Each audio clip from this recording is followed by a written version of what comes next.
Hey there friends, welcome back to the channel. My name's Alex Laux and November 2024 marked a very special anniversary. Yes, it marked the 70th anniversary of one of my favorite black and white films, the release of Tri-X in roll film format. That's right, in 1954, Kodak released their much anticipated replacement for Super XX as the fast film offering. Now it initially was released in 1940 as a sheet film, but then it became more available as roll film as professional photographers transitioned from the sheet film format to roll film in the post-World War II era. So I'm here in Dundas, Ontario. I got a roll of Tri-X loaded into my trusty Minolta Maxim 9, the 20mm f2.8 lens, and I'm going to be shooting it at box speed of ASA 400. Actually, you know what? I think I'm going to overexpose it slightly to ASA 320, a classic speed for Tri-X, and then I'm going to soup it in Zone Imaging's 510 Pyro at a 1:100 dilution. All right, it's a beautiful area, and let's walk and talk about why I like Tri-X so much.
They say nostalgia is one hell of a drug, and it is 100% true. I look at Tri-X very, very differently because it was the film stock that solidified not only my love of shooting film, but my enjoyment of black and white and home developing. I picked up my first roll of Tri-X in 2010, so I have been shooting this stock on and off for more than a decade at this point, and I've developed it in a ton of different developers.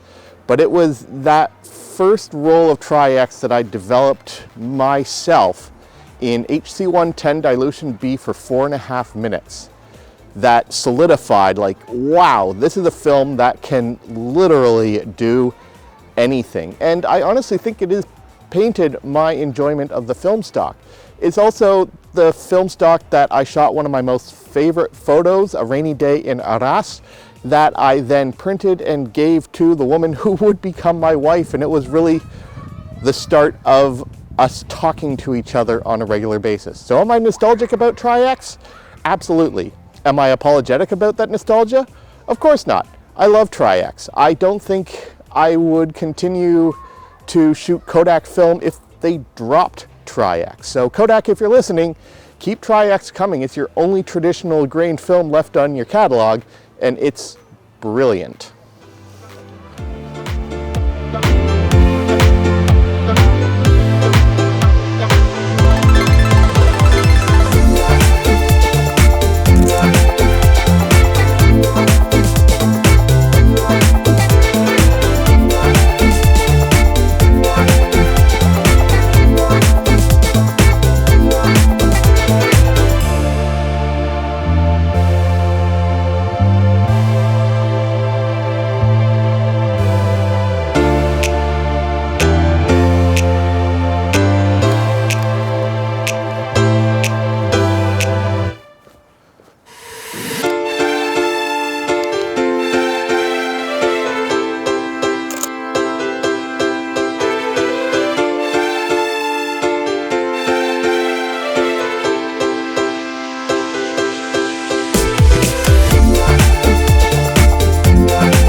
So is Tri-X the perfect film?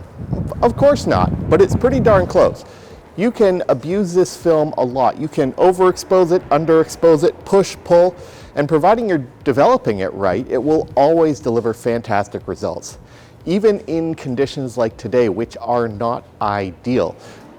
But there are some drawbacks to the film, notably when it comes to home processing and home scanning.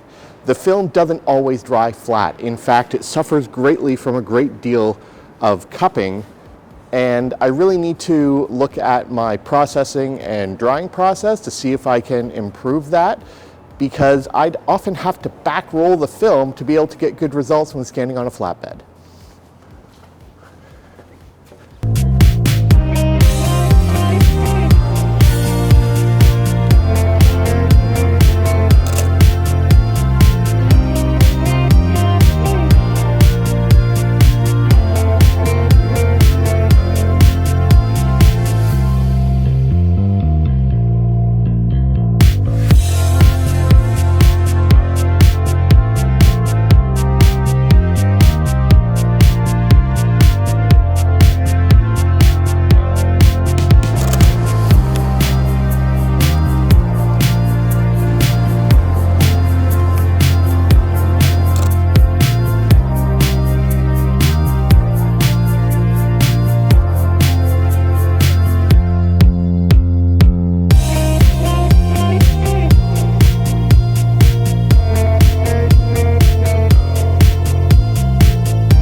So in regards to Tri-X, you can probably much more easily count the developers that don't work with it than the ones that do, and that's Kodak D96. It just makes the film stock fall completely flat in regards to contrast. But the number one choice I have for developing my Tri-X is HC110, followed close behind by D76. Once you get into over and under exposure, you really want to go with something like Ilford Microfin, Kodak X-Tol, Ilford Perceptol, and Mike X from Legacy Pro. Those are all great developers. It sings in any Pyro-based developers, and I've done PMK Pyro, PyroCat HD, and 510 Pyro. That's the nice thing about Tri-X, is that it gives you the latitude to experiment wildly to make this film look the way you want it to. Now, my first roll I developed for 4.5 minutes in dilution B. You can develop it a little bit longer to like 5-6 minutes to harshen up that contrast a little bit, or keep it at that end to give a more low middle. It's all about your personal preference, and Tri-X is great for that. Look, in my photography, I don't often tell you to shoot a specific thing or a specific way, but if you've never tried Tri-X, I highly recommend picking up at least 2 rolls, maybe one in 120, one in 35 millimeter, and just giving it a shot for once. If you are a fan of Tri-X, what is your favorite combination? What developer do you like to develop your Tri-X in, and how do you like to shoot it? Little under, little over, little more development, little less. Leave me a comment below. If you're new to the channel, please consider subscribing and hitting that bell notification icon, and if at all possible, just give me a thumbs up. Until next time, my friends, shoot what you love, with what you love, on what you love. Sometimes it's okay to give in to the hype.